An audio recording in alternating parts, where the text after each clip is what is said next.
Hello everybody, this is me Johan here. I've been using the Samsung Galaxy M20 for quite a while now, and these are my reasons why I feel you should consider this as your next smartphone. The one thing that stands out about the Samsung Galaxy M20 is its fantastic Full HD plus 1080p Super AMOLED display. As you guys can see, this clip is being played at its maximum resolution. It's being played at 1080p and it's at its maximum brightness. And as you guys can see, I'm under direct sunlight right now. And you guys can just see for yourself as in how clear the clip is, even despite the fact that I'm under direct sunlight. I mean, I'm telling you one thing. This display on the Samsung Galaxy M20 is a really superb display, and it's something that really provides a really good multimedia experience. But I must say one thing, the quality of audio produced via the 3.5 headphone jack, that is via the earphones, is really, really good. As you guys can see, it does support Dolby Atmos, and to be very honest, the Dolby Atmos doesn't do anything to really, increase the volume or anything like that. It's good by itself. What it does, it gives you these different modes, movie mode, audio mode, and auto mode to set the balance of music that you would probably like out of it. But said and done, the quality of audio via the 3.5 headphone jack on this phone via earphones is really good for its segment. I wouldn't say it's the best, but for its segment, it's really good. And you need to crank the volume all the way up to 90%, but to really get the effects out of this. Regarding the cameras on this phone, I must say one thing. The rear camera on this phone does a really good job in idle daylighting situations. I must say the pics in idle daylighting situations turned out to be pretty good on this phone.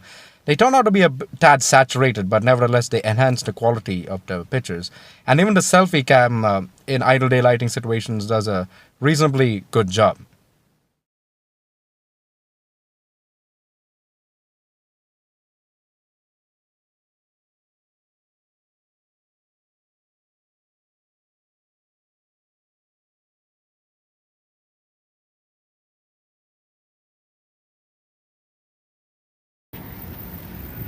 This footage is being shot using the rear cam of the Samsung Galaxy M20. It's being shot at its maximum resolution Full HD plus.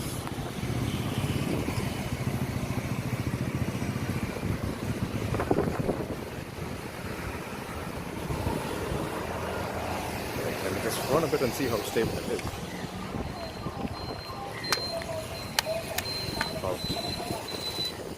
Alright, this video footage is being shot using the front cam, the selfie cam of the Samsung Galaxy M20. It's being shot at its maximum resolution Full HD plus again. You guys can have a look at it and see the actual quality of the video. Alright, I'll just run right now and see how stable it is.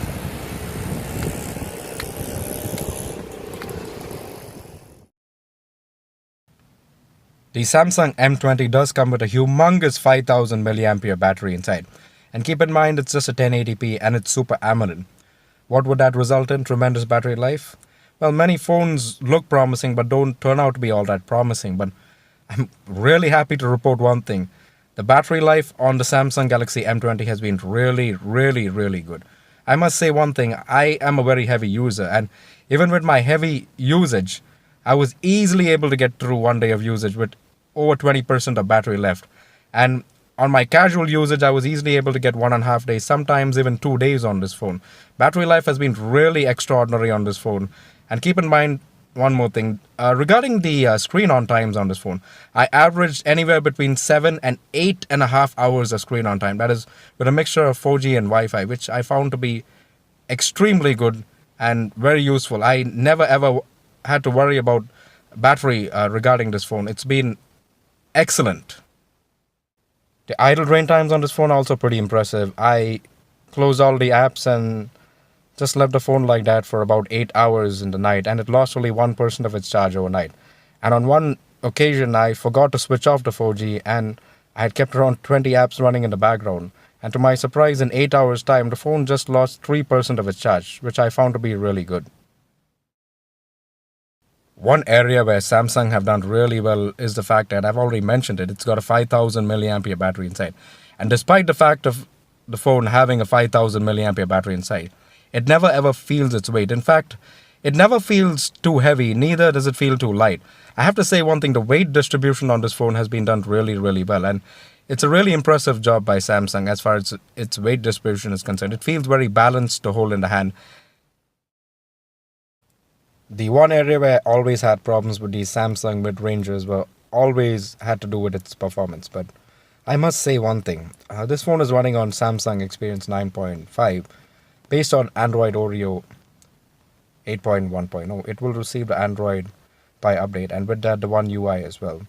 I must say one thing. Samsung have really, really worked hard, I would say, regarding the performance of the phones now, because these phones always lack the performance compared to their other Chinese counterparts. But I must say one thing, performance has been good overall, but more than the performance, what's really impressed me about this phone has been its tremendous RAM management, as you guys can see for yourself. It keeps apps in memories, including heavy games like PUBG, for a long period of time. Keep in mind, this does come with the Exynos 7904 processor along with 4 GB of RAM. It's just got 4 GB of RAM, but despite the fact that it's got just 4 GB of RAM inside, it does a really good job. And as you guys can see for yourself, I really wanted to push this phone to its limits. So I was minimum keeping 25-30 apps opened in the background always. I'm happy to say one thing. I never faced any kind of unwanted lag or anything on this phone. The phone performed really smoothly for most of its operations. And to be honest, performance for the first time, I must say, on a Samsung mid-ranger has been satisfactory overall. Samsung have been very generous in including two SIM card slots along with a micro SD card, dedicated micro SD card, which is really nice. The charging port used this time, thankfully, is USB Type-C. It's nice to see Samsung moving in that direction right now. Call quality and reception on this phone is again a really strong point of this phone. I never faced any issues regarding the call quality and reception. Fantastic call quality and reception on the Samsung Galaxy M20. The fingerprint scan on this phone is placed right at the back, right over here.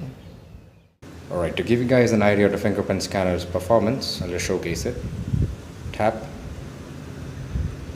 opens, tap, opens, tap, opens. See, it's not the fastest integration, but it works very well. Alright, I'll just showcase the face unlock to you guys right now. Tap, unlocked. Let's try that again. Tap, unlock. And once again, tap, unlock. As you guys can see, it's not the fastest integration, but it's extremely consistent. Although the Samsung M20 might not be as powerful as say the Redmi Note 7 Pro, I mean it's priced similarly to the Samsung M20. I must say one thing, the display is a fantastic display, the performance is stable, the cameras are good, and I feel it's a good alternative to the Redmi Note 7 Pro in the case of anybody wanting to purchase a Samsung phone.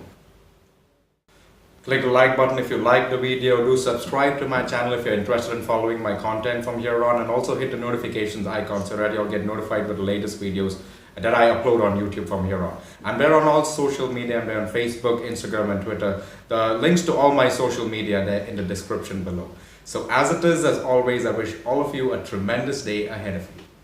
Ciao for now.